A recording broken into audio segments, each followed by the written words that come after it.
Good evening, everyone. I'm Riley King, and welcome to Sports with Riley King. Let's begin. McCreary Wayne College decision.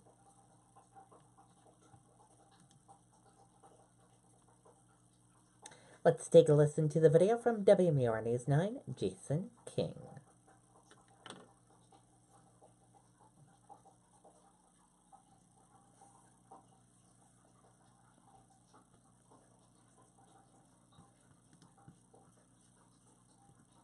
By football practice at St. Paul's School in Concord recently to check on quarterback Parker McQuarrie.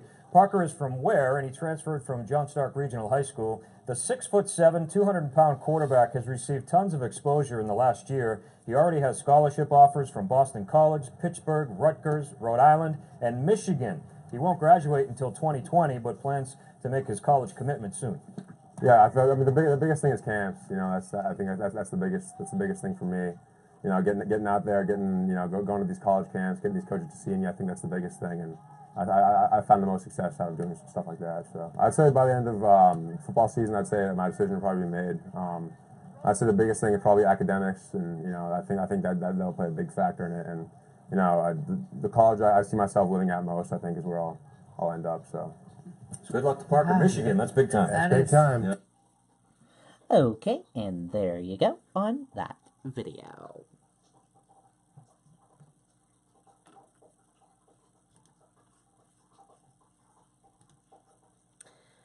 Malden forfeits game against rival Everett, citing safety concerns.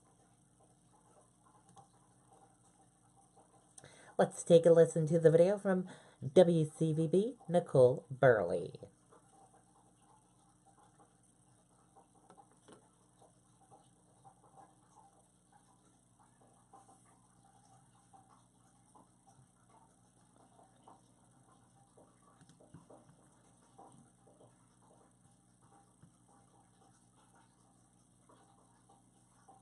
Hey, Hey, did you have that math test today? actually, a banker came in and taught us about budgets. Like a real human banker? Mom, What? I didn't know they did that. Oh, so now you can do the budgeting. He's got blockers all the way. Nobody's going to touch him, Paul. He's gone. Everett versus Malden, This Friday, Friday night. 7. But this Friday night at 7, the lights will be dim. We got the call yesterday, Monday afternoon. They said they were going to forfeit the game. Malden is forfeiting Friday's game, citing concerns about student-athlete safety. It was 100% based on, the fear of potential injury to our students. Malden officials say it was a tough decision, but the right one. Looking at who our opponent was, the size of their roster, the depth of their roster versus where we were, we had to look at the reality that we were potentially putting our student athletes in position to be injured. Malden has many young players, lots of injuries, and has yet to win a game this season, while Everett has a roster with lots of experienced seniors and is undefeated this year, a strong team with numerous winning seasons. This championship cup is from 1897. Not playing is going to be a weird feeling because it's an every year thing, tradition. That tradition broken this year, but Everett is taking it all in stride. We'll take 1 week at a time. The team is focused on the playoffs. Everett's ready to play. All right, so the tradition continues, kind of. Everett and Malden will still have their traditional pregame luncheon on Thursday. Of course, there's just going to be no game on Friday. Reporting live in Everett, Nicole Burley, WCVB, News Center 5. Okay, and there you go on that video and that report.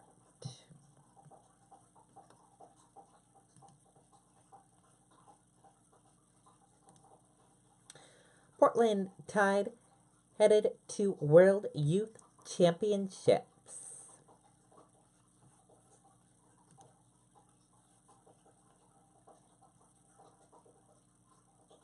Let's take a listen to the video from WMTW News 8, Travis Lee.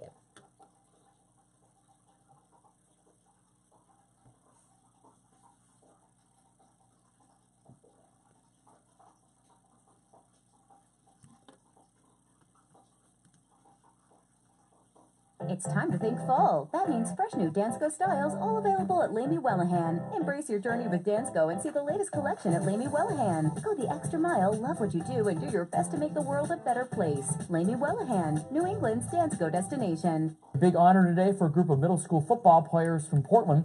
The Portland Youth Football League's Portland Tide have been invited to the Pro Football Hall of Fame World Youth Championships. The middle school team will travel to Valley Forge, Pennsylvania at the end of November. If they win 2 games there, they advance to play at the Pro Football Hall of Fame in Canton. Teams from all over the country submitted applications to play in this tournament, but this group instead was nominated by a regional scout who was impressed by their program. I feel amazing. It's first chance I've ever gone somewhere big, and I get to go with a whole group of friends that I've known since I was a little kid. I think it's going to be really fun, but it's going to be really competitive. Hopefully we do as good as I think we could, but if we don't, it's going to be worth going down there just for the experience. Portland Tide are currently 6-1 on their season, and quite enough. Okay, and there you go on that video and that report. Congratulations to them. And that does it for this edition of Sports with Riley King. I hope you all enjoyed this edition of Sports with Riley King. I'll see you back here tomorrow night with another edition of Sports with Riley King. Good night, everyone, and have a great night. Bye.